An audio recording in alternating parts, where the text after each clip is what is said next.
Do you think the Federal Reserve is going to continue to raise rates, mount the pressure on Wall Street to vacuum this money out and crash the stock market? It certainly looks that way, Stephen. The Great Reset. It is the objective of the Federal Reserve to get us all into socialism, not only here, but this is almost a central bank coordinated effort, as we saw on Wednesday with the Bank of England intervening, creating a quick stock market rally. But overall, you've got a fraudulent system that is really a Ponzi scheme, and it's a continuation of creating new money to satisfy old debt. And at this current time, we're at about 55 or 56% of debt service of our national product. So we've got some pretty big problems here. Oh yeah, absolutely. So you think this relief rally that we've seen over the last 4 or 5 days that's over? That was I think that was an easy sale. I think one thing you have to remember for sure.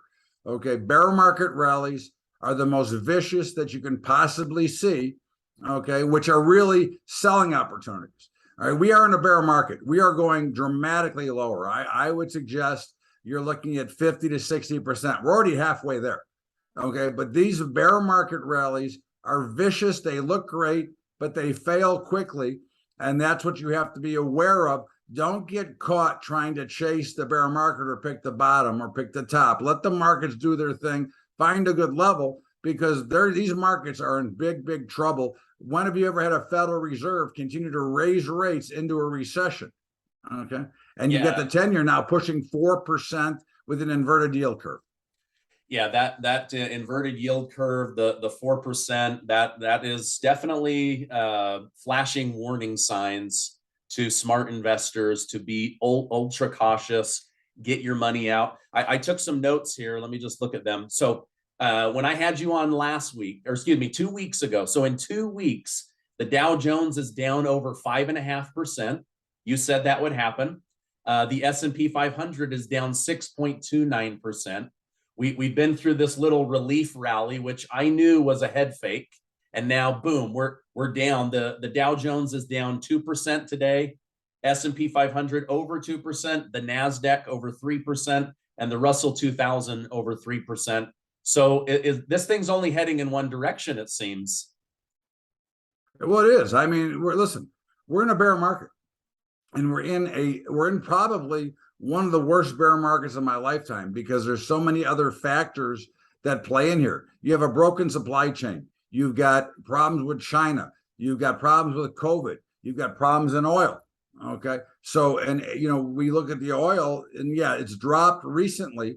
However, is it dropping because you have some funny business going on outside trying to manipulate potentially the election coming forward? Or is it really going down because of lack of demand? Certainly, it's not because we're increasing our production here. We continue to drain the SPR, which is the Strategic Petroleum Reserve, which is at 40-year lows, which that oil is supposed to be in place for wartime, not to sell it to China, which is what they have done with much of it. And I think this is again, these are serious problems. This inflation, which we continue to hide from, because an 8.3 CPI is a ridiculous print.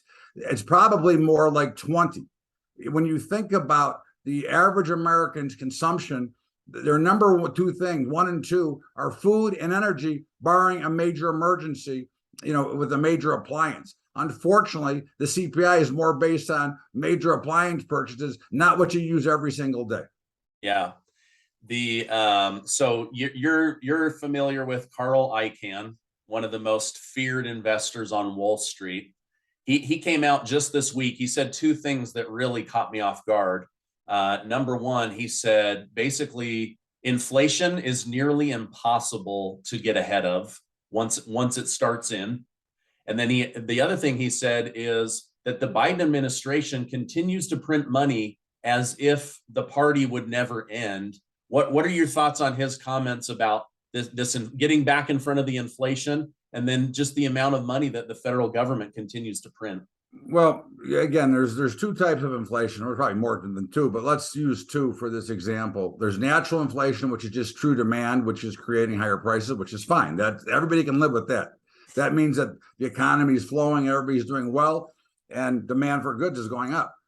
The inflation we have is really taxation without representation. This is what we went to war for in 1776. However, a guy like Carl Icahn, and nothing wrong, he's a brilliant guy. He's made a fortune in the markets. But with this electronic media and with the allowance of electronic green mail, which is this in 30 years ago, this would have been considered inside trading, these kind of comments. Okay. So Okay. I look at it and I go, well, he's probably trying to push a market in one direction because either he's got that position on already or he wants to get the other side of the market. That's one thing I always hear about. The same with Ray Dalio's comments over the weekend. Okay. But we are going to be printing money, which is not good. Again, that all that does is create more debt. The more bonds we sell, the more money we print. We're only taxing and killing the middle class. And when you're going to take the middle class out of play almost completely here shortly, if you continue on the path that we are on, which is 100% correct.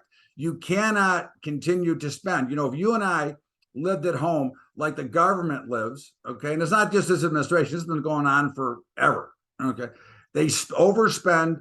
We can never overcome the amount of money they're spending because remember, the government and the Federal Reserve only create debt. They never create product nor money.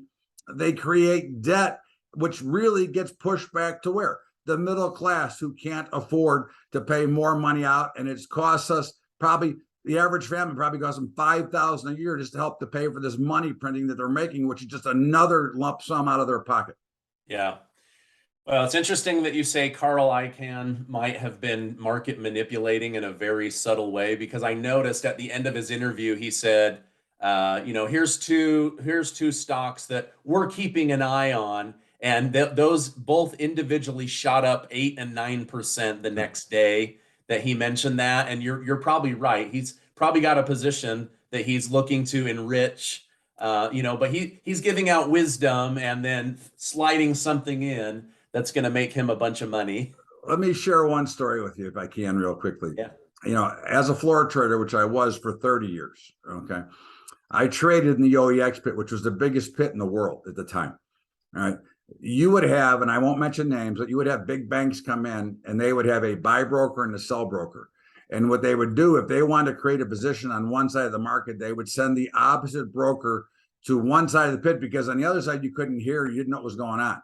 And they would create this stir and this buzz. And suddenly, if they wanted to get short, they would create a buying buzz and their sell broker would be on the other side of the pit selling like crazy. Okay? Oh my gosh. And this is it's manipulation or spoofing is more what it is, because we all spoof. That is, everybody cries about the spoofing. Nobody has enough money to manipulate a market for a long period of time, but anybody who has power can manipulate for a very short period of time.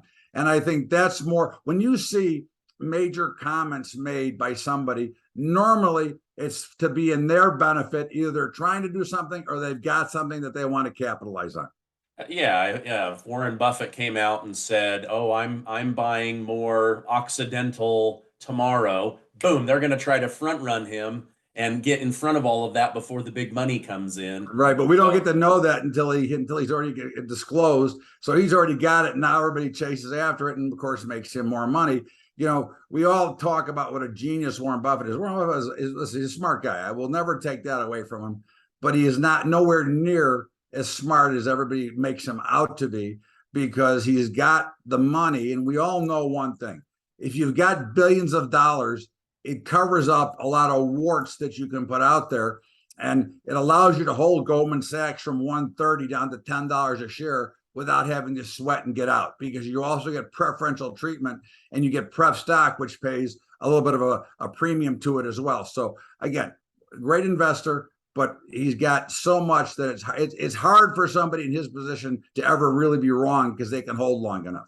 Yeah. Your story about the money trading pit, that reminds me of that Eddie Murphy movie, Trading Places, where they're like, okay, we're going to do something about orange juice. And then they do the opposite. And everyone in the pit's like, what do we do? What do we do? And then they drive it up. And next thing you know, the two old rich dudes are poor.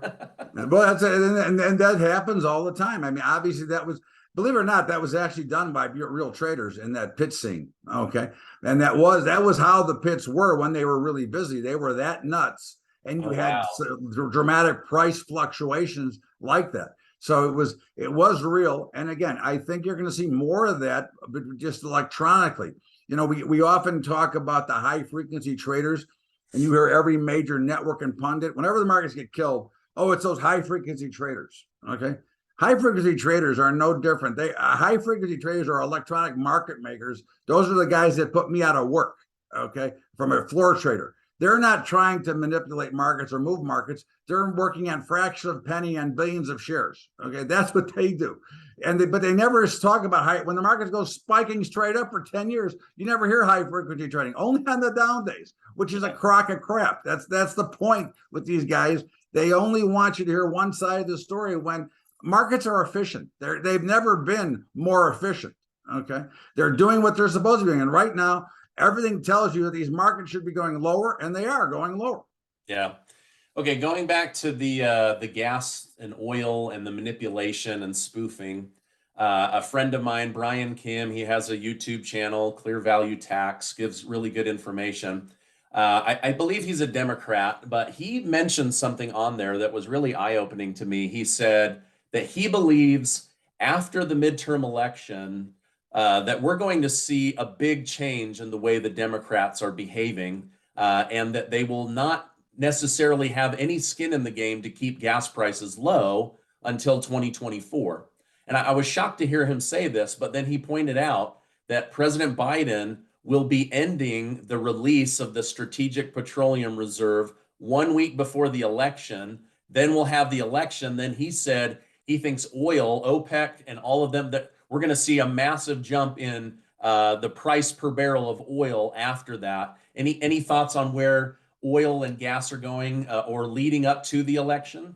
I think leading up to the election, I think there's a little conspiracy theory which I will give you. I think that Saudi Arabia, who is the biggest benefactor of this administration, is keeping oil low right now. The Strategic Petroleum Reserve, you can only release so much.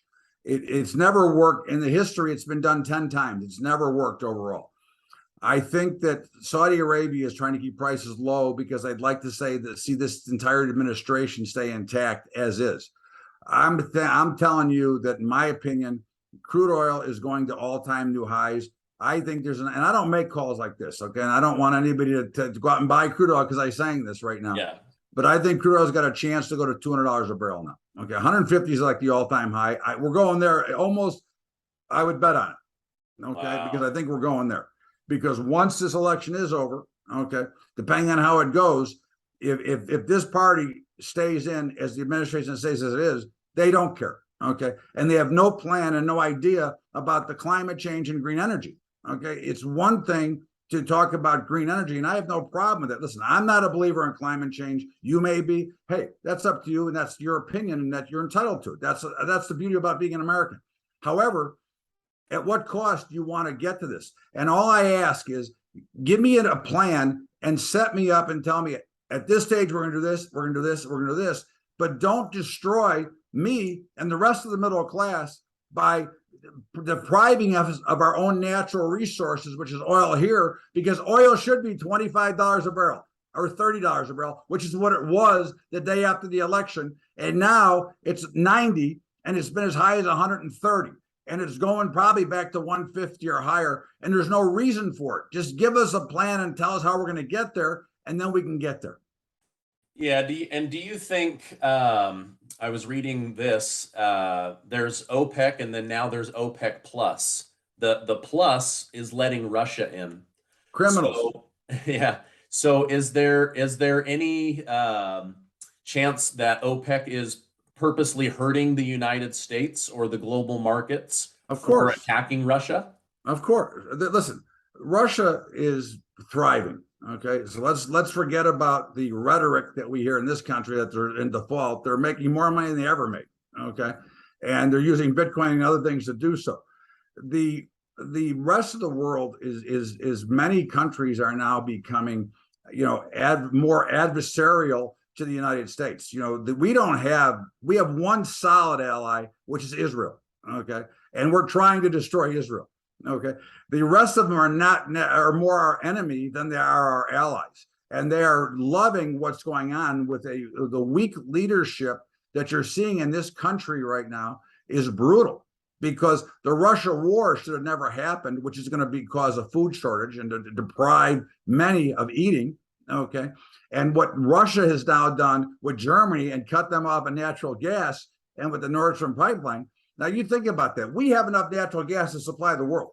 Okay, we have it without going into any deep drilling. Okay, we have it. We can, without changing the carbon footprint. We can help the UK and Germany, which are paying, by the way, 8 times what we pay for natural gas. Okay, but yet nobody wants to do that. So yes, I think there's for sure a conspiracy theory, and I wouldn't be surprised that this administration could be part of it, because again, they want the Great Reset. Otherwise, you wouldn't be putting the middle class in jeopardy today. Yeah. Yeah. While we're on the topic of Britain and the United Kingdom, what do you think is going on? Are they on the verge of a currency collapse? I know their bond market is struggling. Their pension programs are worried. I'm seeing, like, Japan, their government had to intervene to avoid the yen having currency issues. Now Britain's pound is dealing with currency issues. I Never mean, works. It's always a panic. It's no different than an individual investor panicking. It is their central banks panicking, trying to slow. It doesn't work. Okay, panicking and trying to create more dollars, whether it be yen, whether it be pound. I mean, the pound hit an all-time low against the dollar the other day, which is when the Bank of England, actually that was yesterday, is when the Bank of England intervened. And of course, it created a stock market rally here for a short time. It never works. Okay, it's an impossible scenario to try to borrow your way out of debt. Okay, you can't borrow more money to get out of the debt that you have created. Okay, again, I go back to, if you and I lived that way, we'd be in bankruptcy court or jail. Okay, we don't have that advantage to go ahead and print more money at will. Okay, which is the real goal here, I think, Stephen. And I think you said this in the beginning, is they're trying to get to a digital global coin. Okay, and the central banks are doing their part to destroy everybody. Okay, and to destroy all currency. Listen, the fiat currency itself is a fraudulent method, and to prove that, you can see Alan Greenspan, who you've heard of him before. Yep. Okay, was the Fed chair in 1987. But before he became the Fed chair, he was a big gold guy, and he was against coming off the gold standard for the exact reasons that you and I are talking right now, that it does not work printing and creating new money without having a reason for it. You have to have a backing to your currency. The fiat currency makes it fraudulent because there is no backing. There's nothing that backs any of the dollars. So these central banks are at free will to drop and reduce the value, even though it looks like it's higher. The dollar trading at $1.14. Okay, but what does it buy me? It buys me less today than it did yesterday. Yeah, everyone keeps saying the American dollar is so strong, which it is compared to other currencies, but that strong dollar isn't helping me at the grocery store. It's not helping it me is, at the because gas you're eating pump. less. It's good for your diets. You can't eat as much now. You have to cut back. Listen, they're almost forcing the world into a global depression.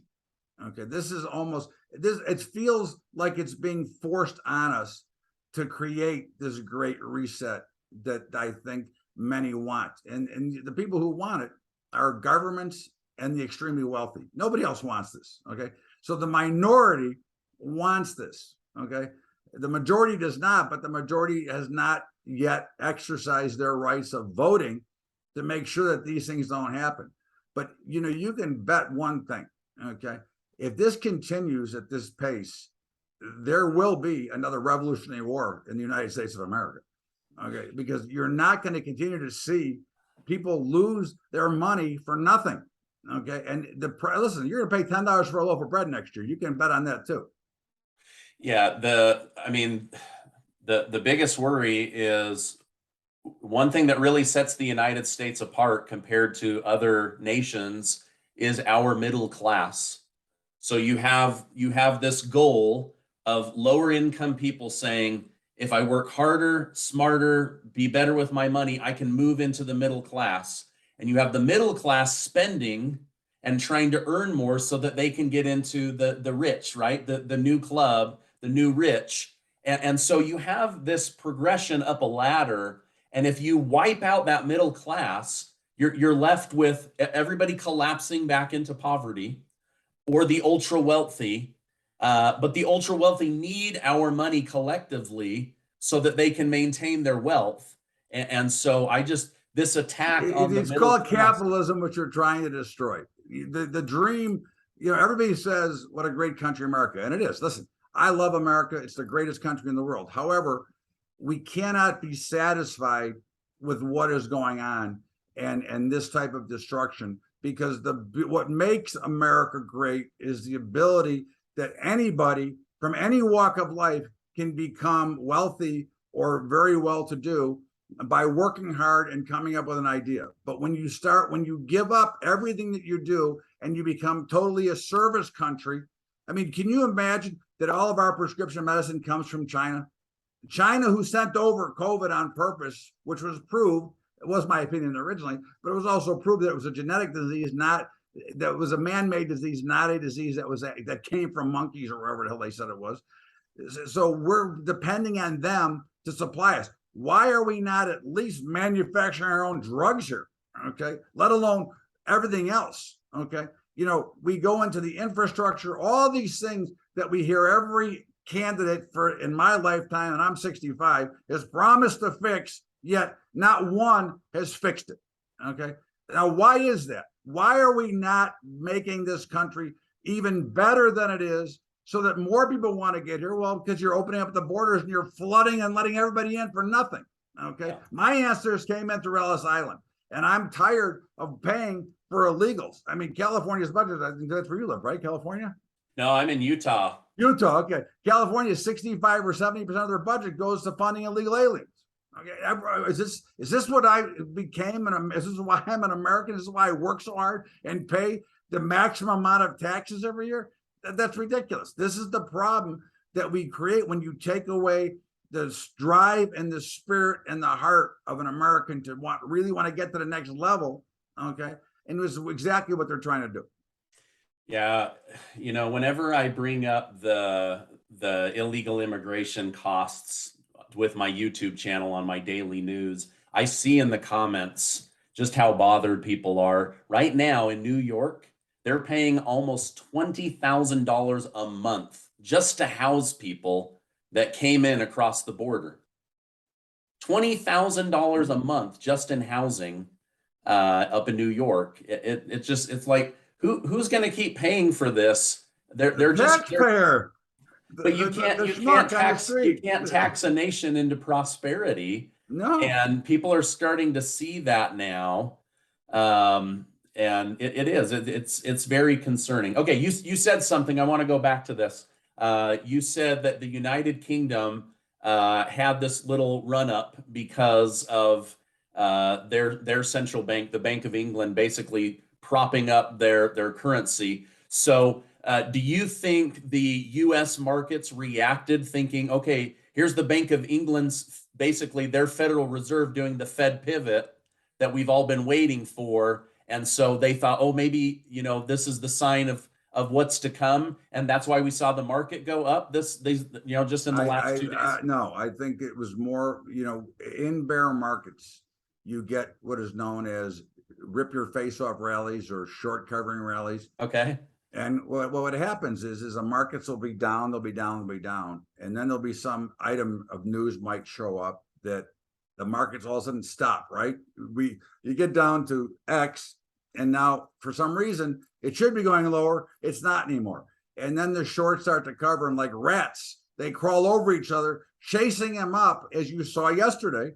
Okay. And you've now seen that entire gain plus more erased, which is very natural to a bear market. But anytime when the markets start to pause on the way down, which they always do, I mean, we don't ever go straight up or straight down. All you have to do is take a look at a chart, okay, and understand that a chart is used in every walk of life, whether it be at a retail store or the stock market, and everybody interprets from what that chart is telling them. And when the chart stops collapsing, you start getting the shorts trying to cover, either trying to get their money or whatever. And then suddenly, before you know it, as I said, they're crawling over each other and chasing them up. And that's when we say price and time become irregardless. Nobody cares. Just get me out. Okay. Yeah. Which is why we see the opposite result. But anytime there's like a news item, you'll see this. And I would warn, in fact, we actually nailed it. I wrote about that before it happened yesterday, that if anything happened to you, you're going to see the rip your face off rally. And we got it. So we were actually selling into that all day yesterday. Yeah. I told my wife, I said, like, everything's green today. It makes no sense. Like there's like the Federal Reserve didn't make a great announcement. And so that's why I was thinking, okay, maybe they were thinking, hey, if Britain's Fed is pivoting, maybe the United States will. So thank you for clarifying that. Now, if people want to get more information about your organization, the tips you do, the Monday night phone calls, how could they get a hold of you and learn more?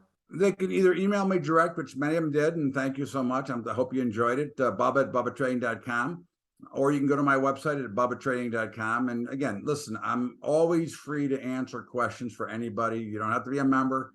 Again, I'm an educator at heart. That's all I have left to do. The floor trading days are over, so I have plenty of time. It's not like it used to be. So I'm actually spending a lot, I spend a lot of time at the computer and, or at the pool, one of the two. But, again, I think that, if you have questions, email me at bubba@bubbatrading.com. I'll answer any question you have about either what I've said or what you'd like to know. And I'll give you my opinion on it. I have no worries about that. I get obviously thousands of emails every day about gold and silver. And by the way, you gold bugs, gold's going lower right now. Yes, eventually it's going to be very solid, but you remember the trend in gold is still lower, and too many people are selling good assets to cover the garbage that they own because they don't want to sell the garbage. Sell the weak crap, keep the stuff that's strong. That's one thing you can never go wrong with, is keeping what's good and getting rid of garbage, and don't try to get even. Forget about even. Remember about conserving your capital, because that's how you're going to be able to live going forward. Great. Thank you so much. As you know, I don't get anything, no affiliate money, nothing. I'm trying to bring good, solid information to my community, because I see people panicked over their 401ks, their IRAs. They've bought into things, and they're panicking. They don't know where to go. I see it all the time. Listen, I have a hedging program. We hedge with derivatives. I've been hedging for years. That's even as a floor trader, we used to hedge positions, right? And my son's an advisor, and he's obviously hears the panic all the time, right? Because that's what he does. I said, listen, just tell him the truth and tell him that you want to get rid of the weak, but this is also a great buying opportunity. If you're a believer in America, which I am, okay, then it's a great buying opportunity. Apple's getting down to a level, and what you want to look for is just companies that you think in your mind, based on what you can see, they're going to be in business 20 years from now. That's what you're looking for. You don't want to be buying garbage that's at big risk. Okay, this is what happened in the internet bubble in the 90s. Look for good, solid, strong companies that make money and that are still making money during this economy. They're only going to get stronger once again, because again, we will straighten this out one way or another. America will straighten this out. Absolutely. I agree. Let's end on that positive note. I'm a big believer. It's why I've got this flag in the background. Todd Bubba Horwitz, thank you so much for your time, Stephen, and for coming on today. I always like to enjoy it. You're one of my favorites. I appreciate it. Hey, thank you so much. Bye-bye. Thank you.